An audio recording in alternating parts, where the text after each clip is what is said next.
this is Rowena Starling welcoming you to the Save Your Breath show, where we help parents eliminate the stress and aggravation of parenting. And I just want to reiterate here that we have tweaked the interest of the show in that it's not just helping them raise children, it's helping with the parenting situation, period. Because we're finding that just because the children are now grown does not mean that there's no longer any problem or no longer any stress. So if you have a child from 5 to 50, we're here to help you out.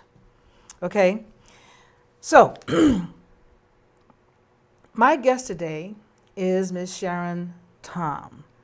She is a conflict mediator, and our subject is, from a communication standpoint, what is going on with bullying, because bullying is a very big deal now, as it was when I was a little girl myself.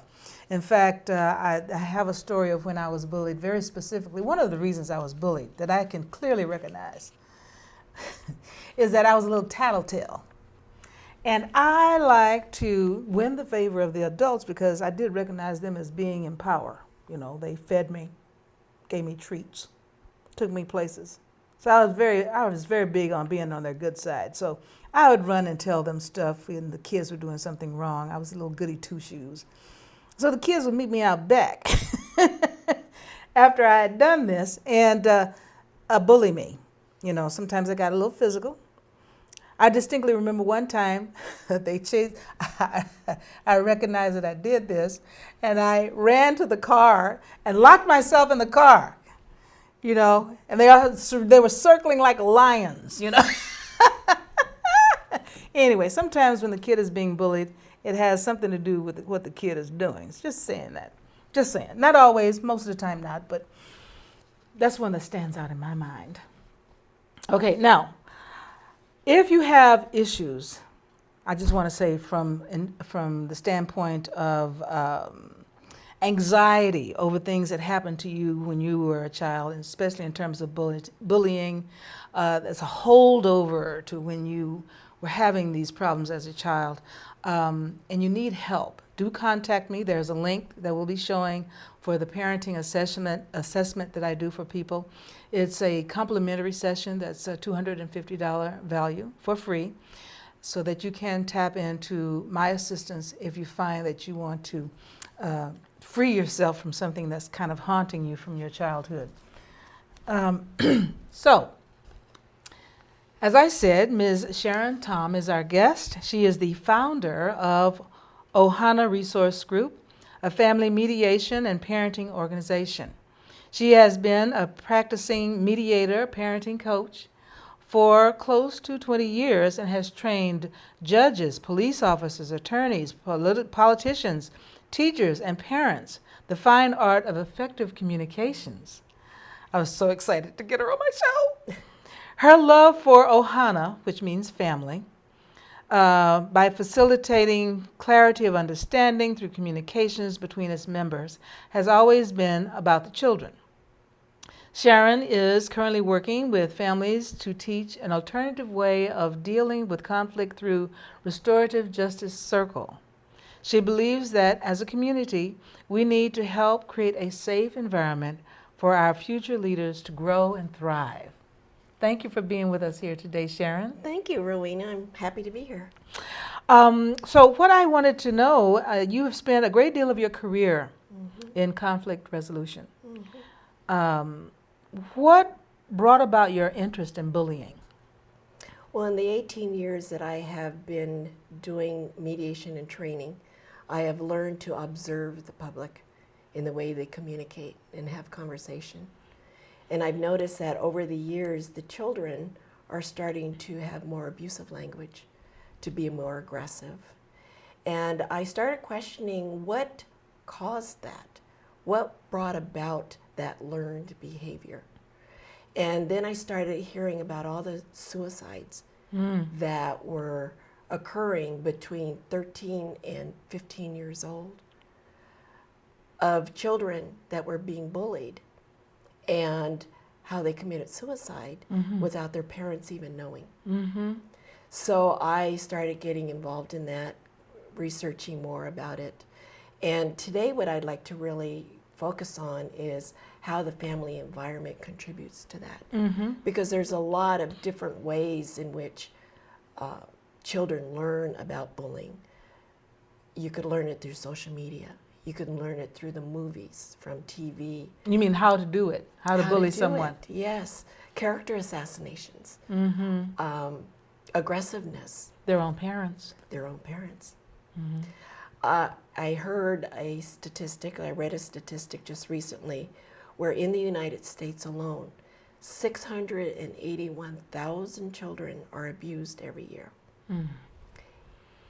Of those children, 80.9%, the perpetrator is the parent.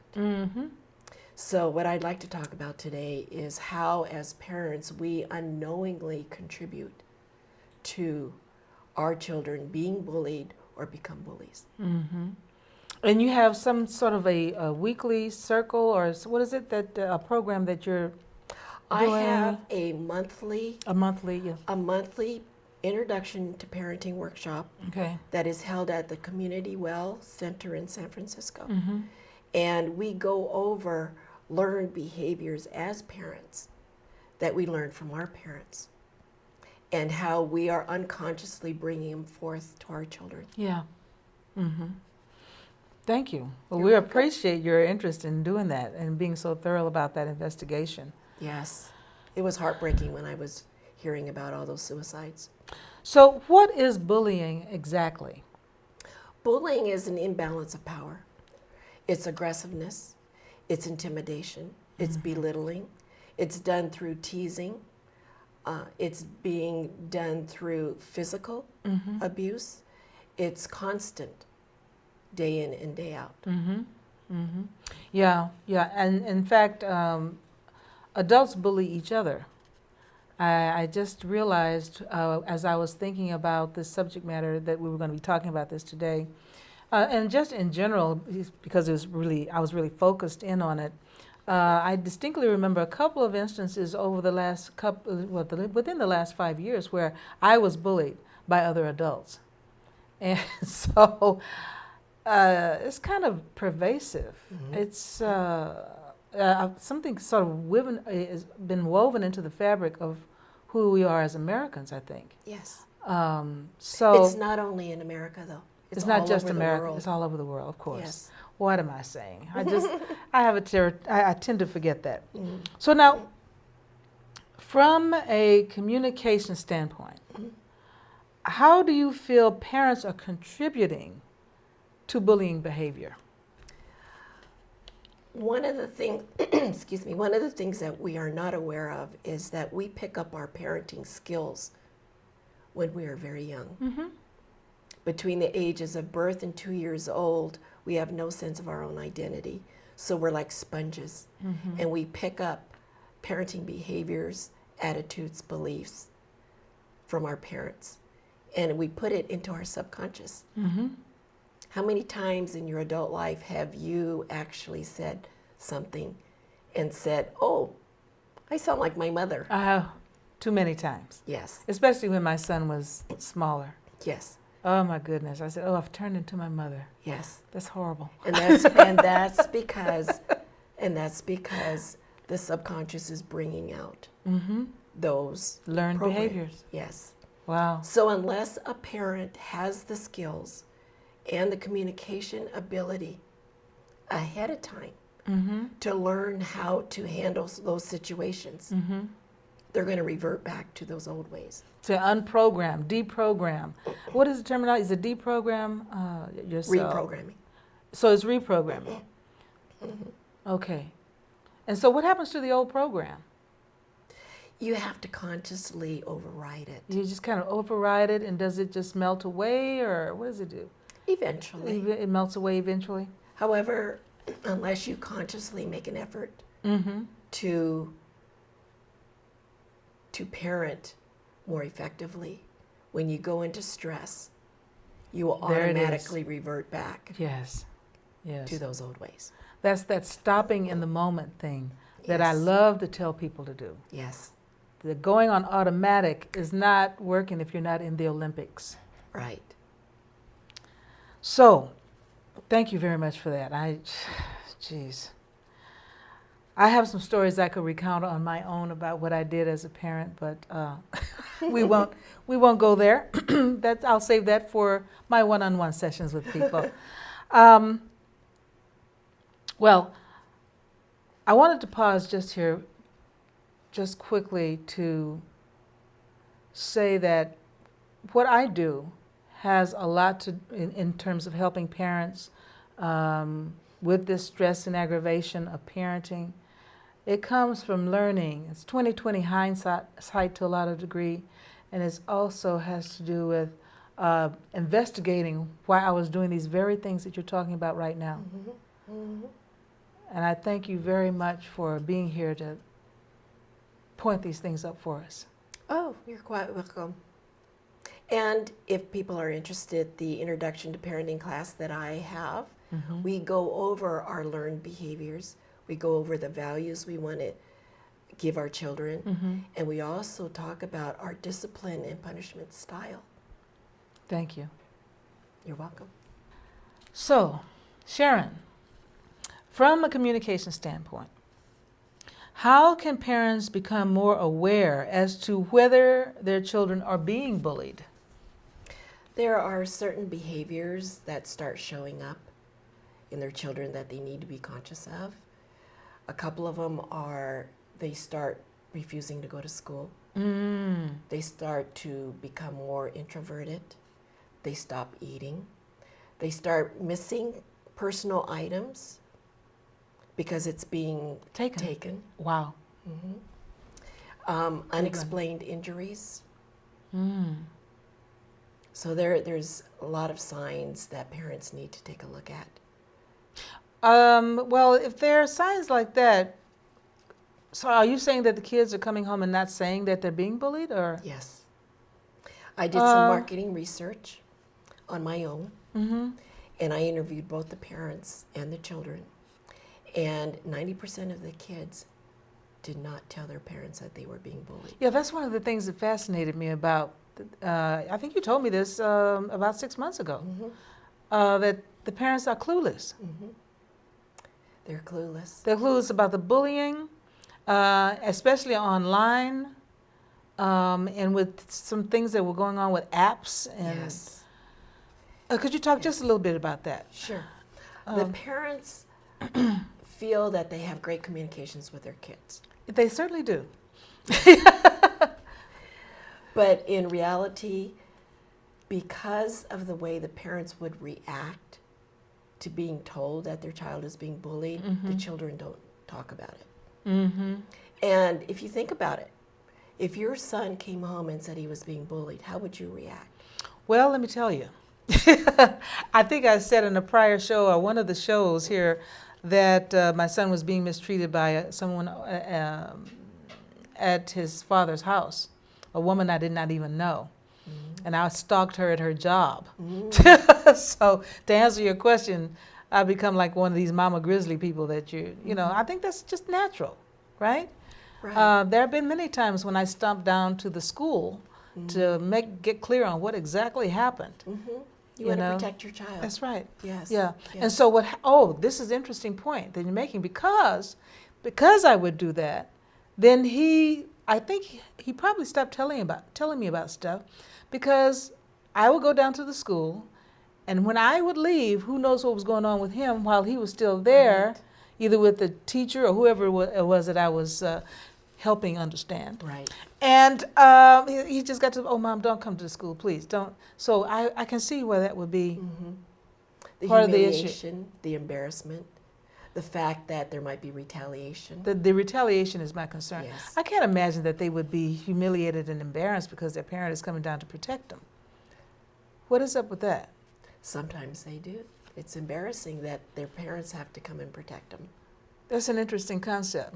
Something I'm not quite able to wrap my mind around, but I'm an adult now.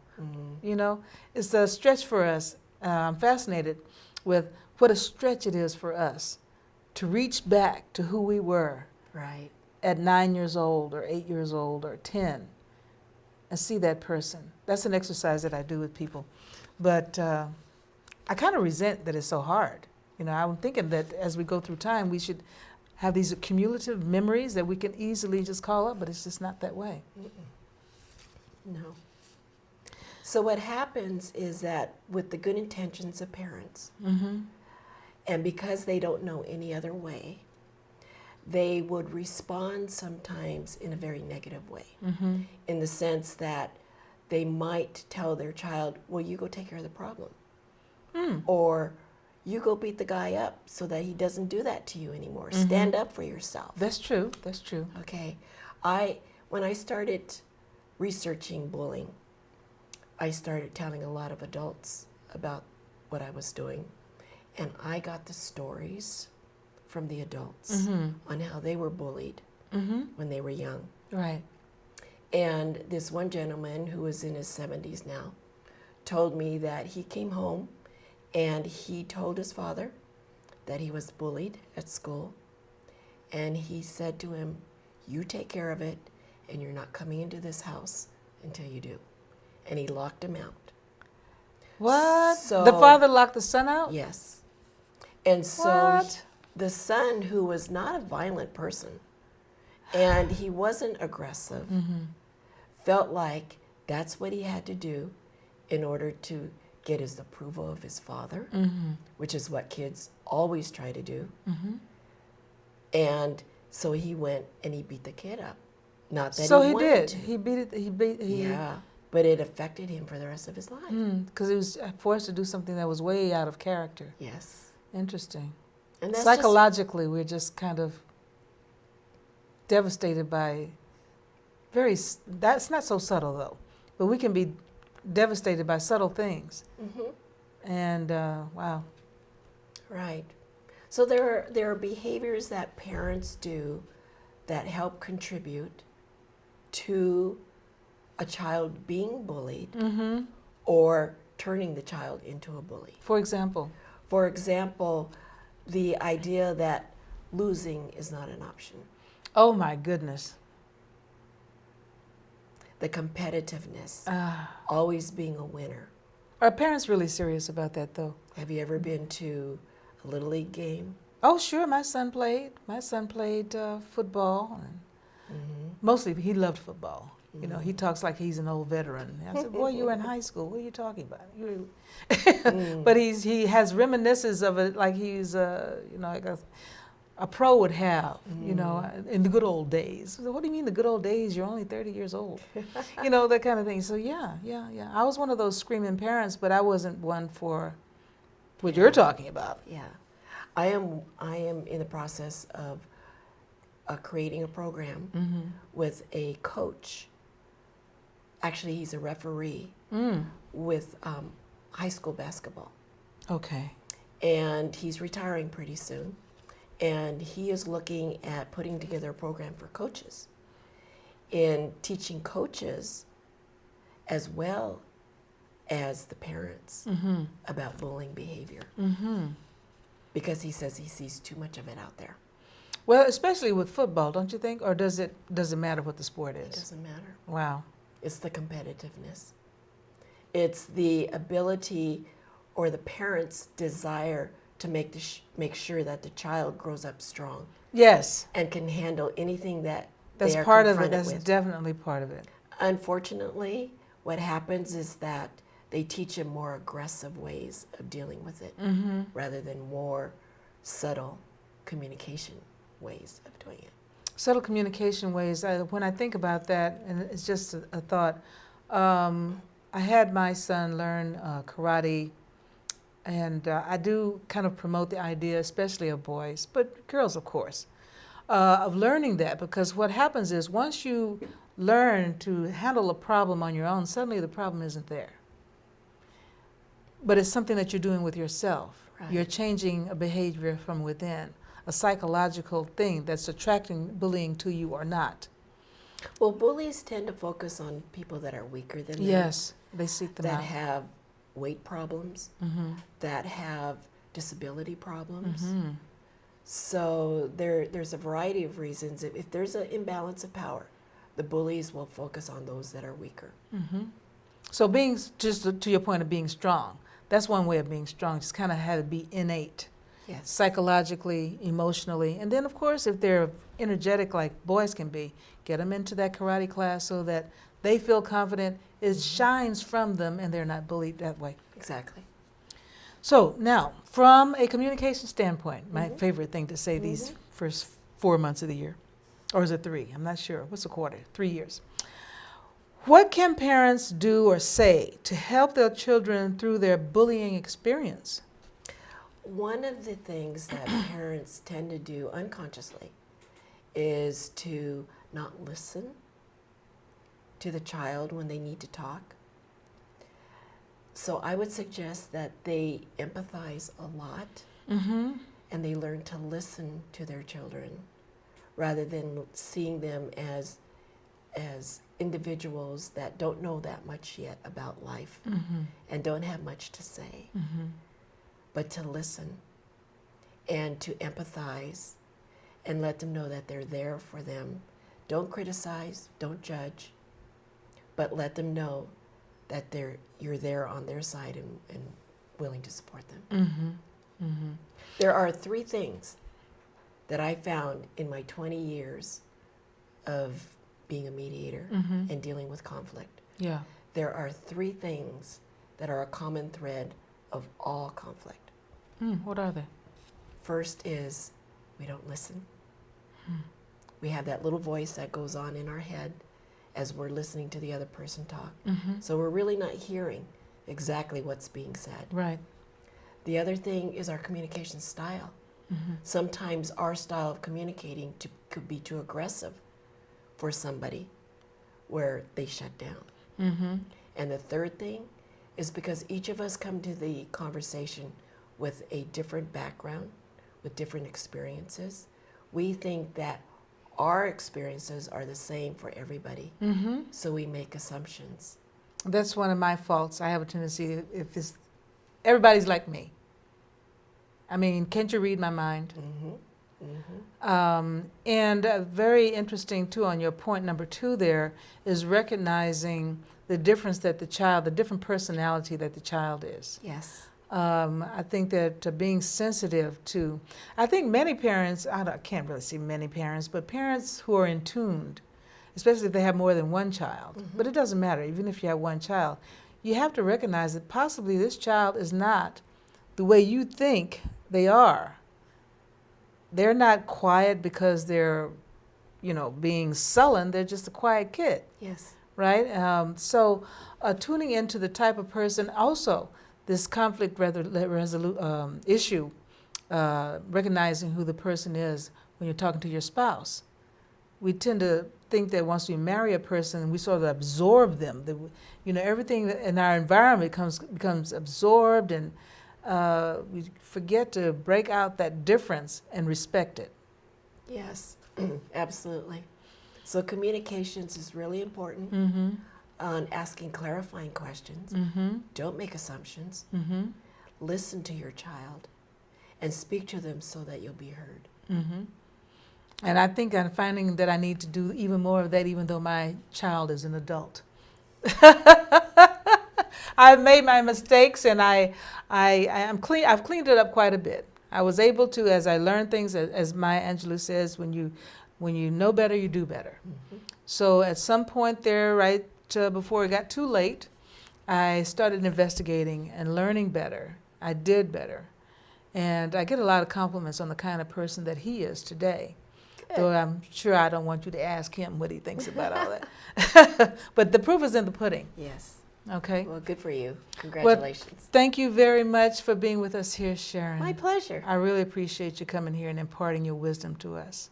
My pleasure. Any way that I can help to make life better for children. And thank you all for joining us, and I look forward to seeing you in the next 2 weeks.